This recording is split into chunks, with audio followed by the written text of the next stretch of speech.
If your life was a video game, how would you play it? Would you take risks, push forward and level up? Or would you stay stuck on level 1, too afraid to fail? Now, this video game analogy is something that I've been sitting on for a few weeks now, ever since I was introduced to the concept of simulation theory. Now, to keep it brief, simulation theory is a theory that we as humans are living in a simulation, that our reality is not real, a bit like the Matrix. If you'd like me to go into more detail on simulation theory, I can do another video on it. If that's something you're interested in, leave a comment down below and let me know, so I know what sort of thing you guys are interested in from me. But let me come back to this analogy. I've used this in my own life to look at elements of life as a video game. Because in a video game, you don't fear failure. You explore, you learn, you adapt, and you keep playing to level up. But when we look at our real lives, fear stops us taking action. Most of us impose limits on ourselves through fear. But what if we treated life more like a video game and viewed failure as part of progress, part of the process? In this video, I'm going to stick with that analogy, but I'm going to share tips for you on how you can shift your mindset, how you can set goals and habits that actually work, and how you can take action to help you to level up in this game that we call life. My name is Carly. Welcome to the Curious Collective. I am a certified life redesign coach, and I've spent the last 12 months or so completely redesigning my own life.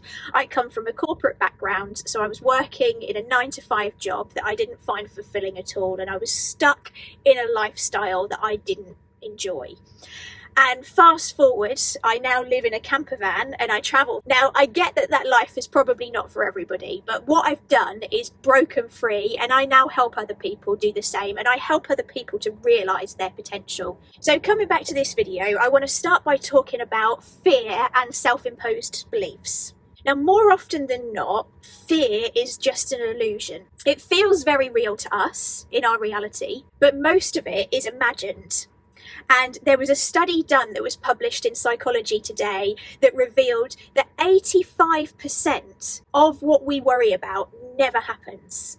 And that's crazy. That's 85% is not real, is imagined. Now just take that statistic on at the moment and apply it to your own life. How close is that to what you worry about and what you fear at the moment? Because 85% is a large number. And where does this come from? Where do these imaginary things that we worry about, where does that come from? And why are we spending so much time on it? Why do we have such dysfunctional ideas and beliefs?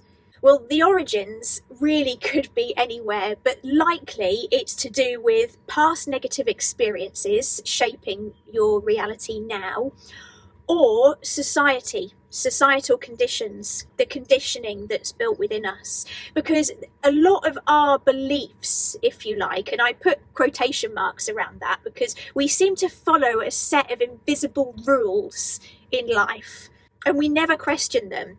And a lot of these beliefs are outdated now. So to use an example, I'm starting to see more and more people now that are younger that are questioning their life path. Whereas previous generations, it was the norm to just work and work and work and work and work until retirement. And that's what you did. You saved for your retirement so that you could get to retirement age and then live your life. Well, that's a bit of an outdated idea now, and we're starting to see that a lot. We're starting to see people realise that actual mental well-being is being affected there for a start. And also people are saying there's got to be more to life than this. And we don't even know if we're going to make it to retirement. And I know that's a morbid thing to say, but it's true. You know, we don't know how long we're here. Does it really make sense to live an unfulfilled life for the majority of your life here on this earth? I don't think it does. So that concept is becoming more and more outdated as we're going forward. So it's a result of conditioning rather than current reality. Because conditioning would suggest that when you get to age 50, you can't change careers. You can't start all over again. But actually, lots of people are successfully doing just that. And not just at 50, there's people that are successfully doing it at 60 and beyond as well. That idea that you're too old to start again is not founded in reality, in current reality. It's based on a limiting belief. And studies show that people regret inaction more so than failure. And the role of fear really does play quite a big part. It's got a lot to answer for. The anticipation of failure can prevent us from making moves, taking action in the first place. It can prevent us from pursuing opportunities in favour of staying within our comfort zones. But our comfort zones is where we think we're safe. But ultimately, our comfort zone is where we're stuck.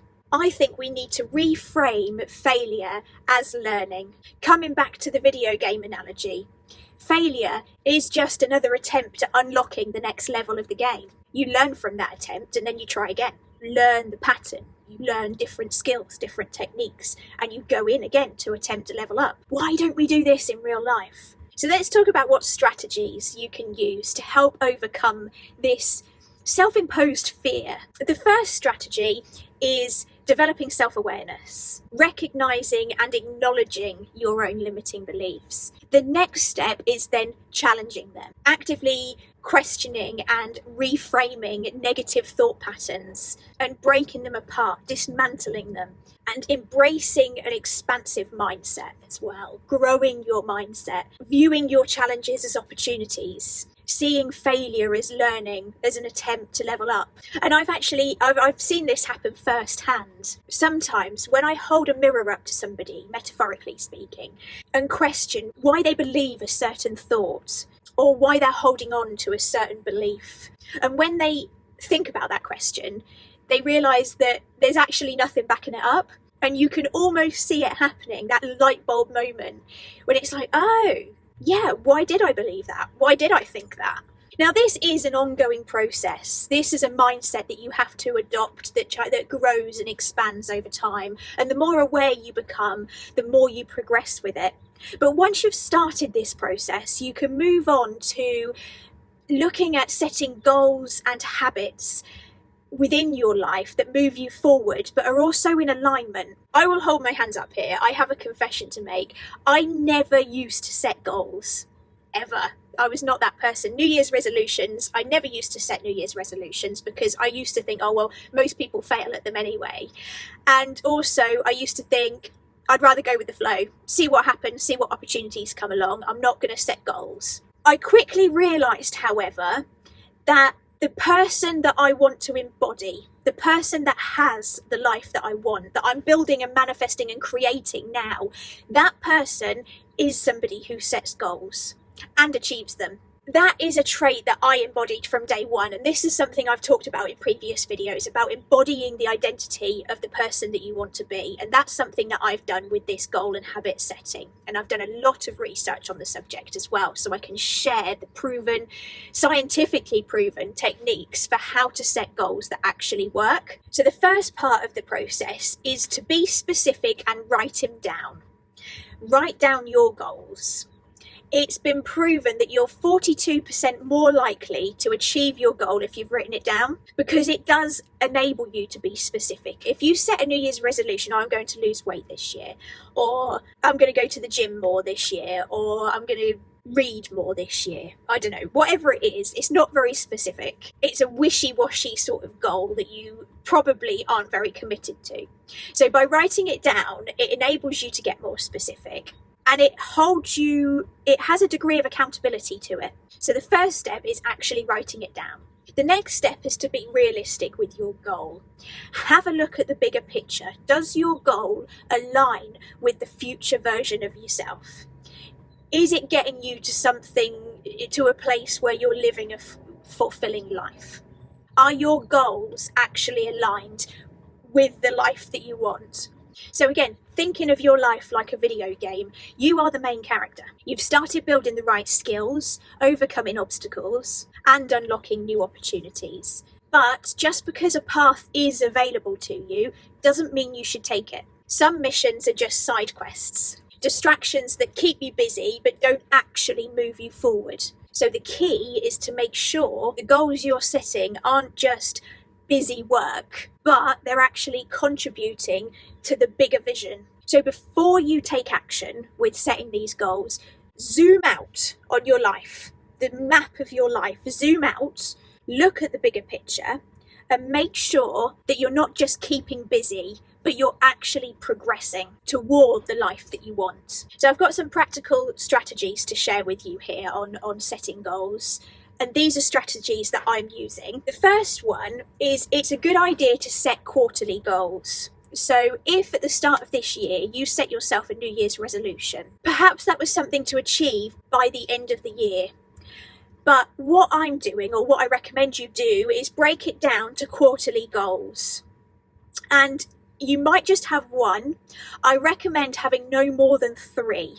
3 is the limit. Absolutely no more than 3, because you don't want to overwhelm yourself. If you've only got 1, that's okay. And once you've got those quarterly goals mapped out for where you want to be at each milestone, what I then want you to do is look at daily micro habits that you can embody. And this is to do with the identity as well, the identity of the person that you want to become by the end of once you've achieved the goals. Embody that identity now and look at the characteristics of that person and what can you change today and what habits can you put in place today.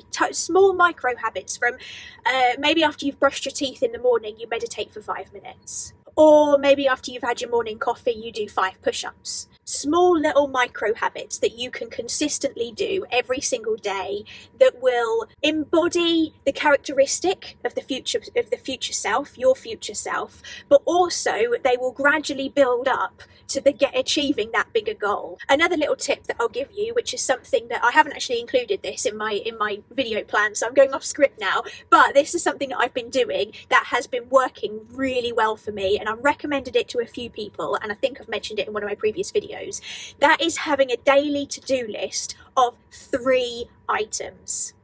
Now, you will have more than 3 things to do in a day, I get that, but I want 3 things on that list that you know you will achieve. So when you look back, more often than not, you've got all of your things crossed off.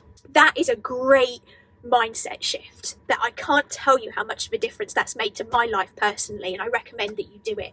So next I want to talk about the role of discipline within this. Discipline and the small wins. When we set goals for ourselves or set resolutions, normally they're coming from a place of motivation. January, you go to the gym and everybody's at the gym because people are motivated. But that motivation very quickly disappears. Motivation is unreliable. Motivation alone will unlikely get you to your goal. It's the discipline that you need. And again, this is where identity comes in. So athletes, for example, for starters, they don't train when they feel like it. They recognise that they're athletes. They embody the identity of being an athlete, which means discipline is key. They don't miss a training session just because they don't feel like doing it one day, or they don't have the motivation for it that day. The chances are they're not motivated quite a lot. I mean, how many days do you, especially if you set a resolution to go to the gym, maybe you're one of these people that went for a couple of weeks and then gave up because you lost the motivation. Everybody feels like that. But what you're doing is relying on motivation alone. This is where the athletes and the successful people set themselves apart, because they have the discipline to carry on, because I guarantee you it's not motivation. Coming back to the 3 tasks per day, what I have got in my notes is to say that getting 3 things done well is better than being overwhelmed with 10 things only being half finished. Imagine your future self. What would they thank you for doing today? So to summarise, discipline and consistency is key to building successful daily habits that then lead to embodying identity and really making meaningful change. Seek new experiences, challenge yourself, expose yourself to new situations, step out of your comfort zone and expand your perceived capabilities. So let me ask you, where are you at? Where are you at right now? Are you designing your own future, or are you just responding to life? Because your future isn't something that just happens to you, it's something that you can design. Your current habits equals your future reality.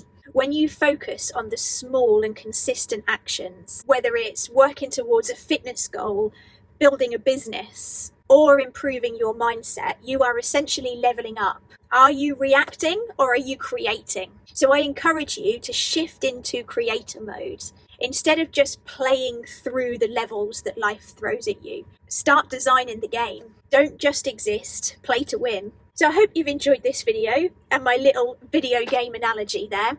If you did like it, please give it a thumbs up, as it really helps my channel, and I'll see you all in the next video.